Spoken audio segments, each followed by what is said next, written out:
Alright guys, welcome back. Today we are going to be talking about some news that just dropped recently about this game that I've been really looking forward to. They've kept it under wraps. They've kept it pretty quiet. They've been working on it silently, not really showing us any details until now. So, Judas is a game that I am super looking forward to. I think they announced it and they got like a trailer out like maybe a year or two ago, I believe, but we haven't really gotten any detail, like I said, up until now. So with the trailer, uh, it's giving me a BioShock type of feel. Of course, you got this first person, you got the superpowers on the right, or the gun on the left, I'm pretty sure, or gun on the right, superpowers on the left. But it is actually by the creators of BioShock Infinite, or the previous BioShocks. So I'm excited. I love BioShock when it came out. BioShock 1. I didn't really get to play 2. BioShock Infinite was a definite standout. Story was very complicated, but I still liked it. And yeah, the fact that they coming out with a new version, this is an original story. I don't think this is a sequel or a prequel to any of that. This is a whole new thing, which I love. It's original, authentic. We here for it.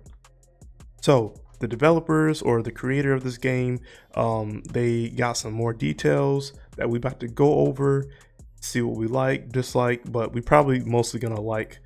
And yeah, let me know what y'all think in the comments below. Are y'all looking forward to playing Judas? I feel like this game gonna be a standout. Now, I don't know when this game is coming out. Hopefully next year. But you know when you get a feeling when you see a game and it's just about to be different, but like in a good way, it's about to be one of them ones, I can tell. So, what I'm about to show y'all, or read to y'all, is some more details. So, we know we've been silent for a while. It takes a lot of time and energy to put marketing materials like trailers, and we're trying to focus all our efforts on finishing Judas. I love that, by the way. They've been cooking in the lab. We have not heard any news, no leaks. They just been working. They don't have any trailers out except for that one, and they said we're gonna put it out until the game is completely finished. Bet. I love it. But we also miss the days of having a more direct relationship with you, the gamer. So we thought, why not start releasing some devlogs? Through these, we hope to communicate more frequently, to update you with new details on what we are working on without spoiling too much of what Judas has in store. The goal is to keep this pretty lo-fi, meaning more frequent updates than before, but not necessarily always with fancy trailers and super polished final imagery, though there will be more of those as well. So again, that's why I like how the rollout of what they're doing. They're not showing too much. They're showing us a little bit of something, but they're not showing us too much. So just give us a little something that we can bide our time with until y'all do like a full, like a story trailer or something. But we don't want to get too much of it to where we have our standards up all the way and the game comes out and then it's like, what is this? What are we playing? So, feature update, villainy. We've just finished a major milestone, villainy. Villainy is a central feature of Judas. When you play BioShock Infinite, the villain is always going to be the villain. Fontaine, Comstock, they're always going to be the bad guys. In Judas, your actions will attract members of the big three to you as friends, but ignore one of them enough and they become the villain. From there, they will get access to a new suit of powers to subvert your actions and goals. The clips below demonstrate just a little bit of the feature. I love this RPG aspect. So this, the format is giving me Mafia 3. So if y'all played Mafia 3, y'all remember how we had the Mafia leaders, and if you wasn't paying too much attention to their quest, they would feel some type of way, or they would turn on you. Or in the end, you could choose who you could kind of take out. But that's what this is giving me, and I love it. You can either be the villain, you can be the hero, whatever the case may be, but your actions will impact the story throughout. I love games like that. All right, now, and it's the big. So we got the big three. They can be your friends, but if you not being in their good graces, I guess they can turn on you, and friends turn into enemies. Want to rent a deputy? So this is new. I really don't know what. Okay,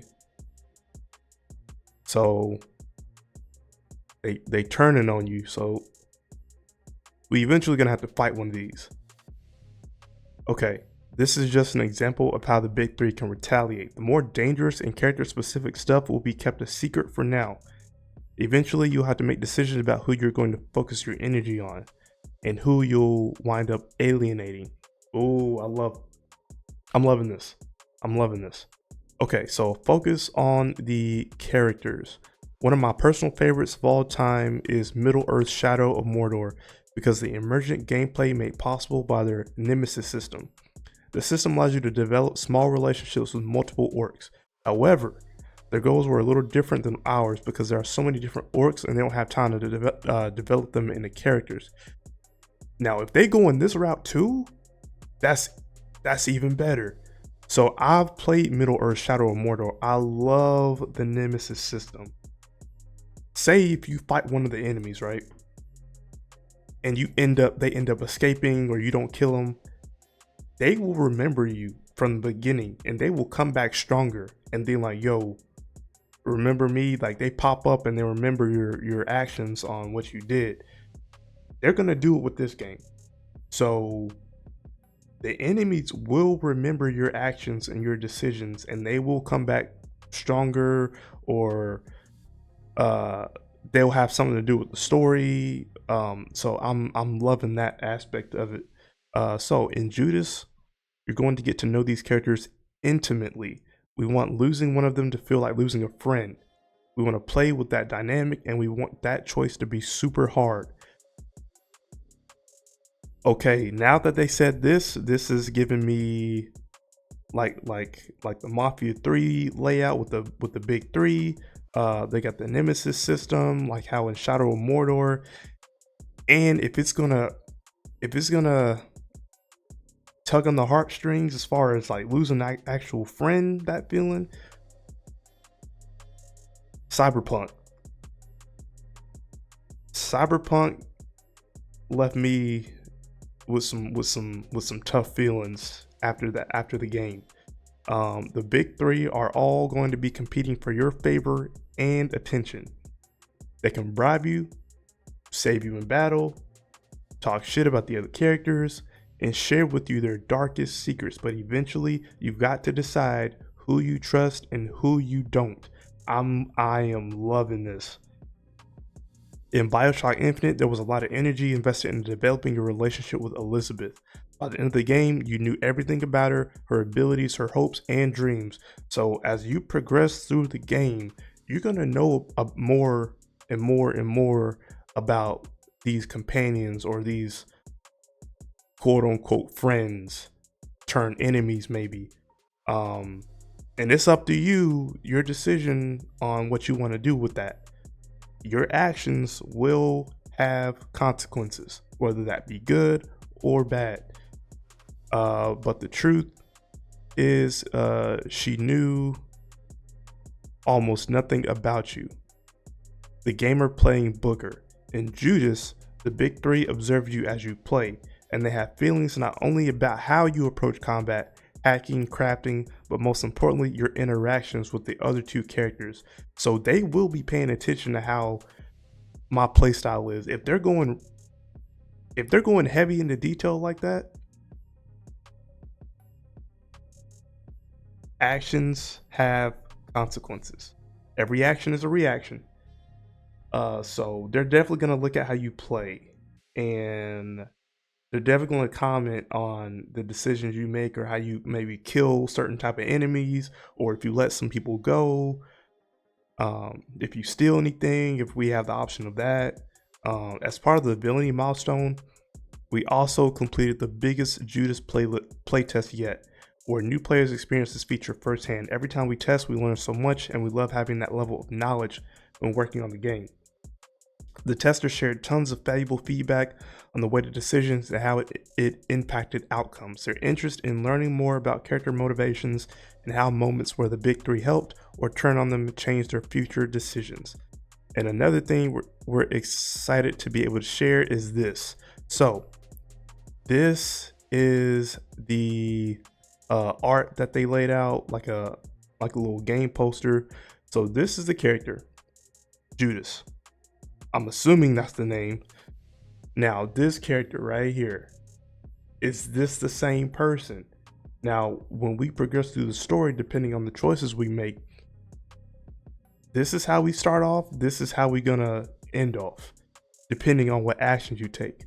You got some enemies in the background, they could possibly be your companions. And now these people at the bottom, these are going to be the big three. These are the people that can be your friends or they can be your enemies. You choose, you decide.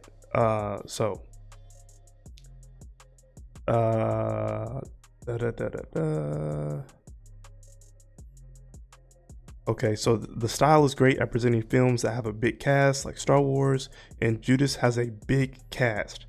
Outside of the lead roles, there's likely going to be more than 100 speaking parts. If you look closely, there's probably some details you might be curious about. Let's just say there's some stuff in this game that we're not going to talk about right now, but everything here is relevant. There's one thing we're sure you all want to know. When is this game coming out? While we wish we could give you an exact date today, we're not quite ready to finalize that. As you know, release dates have a way of slipping, and we like to avoid having to change the date after we announce it. But we know Judas is not really a game until the players get their hands on it. Kudos to them. I love that statement. Wait till the game is done. Do not have no announcements as far as dates, because nowadays, something is going to get leaked. And I love how they're keeping quiet about this game. This is going to be a pop-up out of nowhere type of game. So kudos to them. I'm glad that they're going this route. And speaking of the cast, they said this is going to be a big cast. Are we going to be getting some top tier voice acting? I wouldn't be surprised. I would not be surprised. I love BioShock, and when that game came out, that was a standout. That was authentic. We've never played a game like that before. With everything, with so much saturation of certain types of genres, this game is going to be different, I feel like. So I'm all for it. This is definitely going to be a day one for me. And when I saw the trailer, I was like, yo, I'm in. I need this. So I am on X as well. So this is a dude I follow, Rhino. So he or she, I don't know, they kind of get the tips or like news of certain things that's going to be coming out or like relevant to the game. So villainy. Actions determine who becomes your friend and who turns into enemy. Each character has unique abilities against you if they become a villain. Every decision alters the course of events and reflects on your relationship with the three main characters. Combat, hacking, crafting, playstyle is observed. Interaction experience where the character you lose or betray significantly impacts the story and upcoming events. Now, is this going to be as deep as, like, say, Mass Effect? Will we be going heavy into any types of ways? Like, is this going to be like a Baldur's Gate situation where it's going to be that detailed? Or is it going to be like a Cyberpunk situation where it's going to be that detailed? I feel like they can go that route, which I'm not mad at. I'm all for it. The more choices, the better. Interactive experience where characters you lose or betray significantly impacts the story. Each playthrough has different outcomes based on your choices and alliances. Judas is inspired by the Nemesis system. The game was tested with real players. The three main characters interact dynamically, assist or abandon you in battles, bribe you with gifts or dangerous secrets, speak against each other to convince you to join their side. So this, you are going, as you play this game, you are going to get torn between these characters, and you're going to have to decide, who should I bring in with me or who should I let go? But if I let them go, I know that in my head I'm eventually going to have to fight them and get rid of them. They'll be able to help you out in battle, or they will just straight up leave you. And the Nemesis system will definitely push that. So I'm all for it. I'm liking what I'm seeing right now. I'm definitely liking what I'm seeing. So again, if you are interested in this game, if you are a BioShock fan, let me know in the comments down below. Is this going to be a day one for y'all? Are y'all really not feeling this type of game? Do y'all like RPGs like this? I do. So yeah, like I said, I'm all for it. This is definitely going to be on my radar, and I hope that this game comes out next year. I feel like this is going to be coming out in the fall time of next year. Hopefully. I don't think this is coming out earlier than that in 2026. I think this is going to be like straight up later in 2026. But yeah, let me know what y'all think. Hope y'all enjoyed this video. If y'all want to see more, please like, subscribe, share, comment down below. And I will see y'all on the next one. Deuces.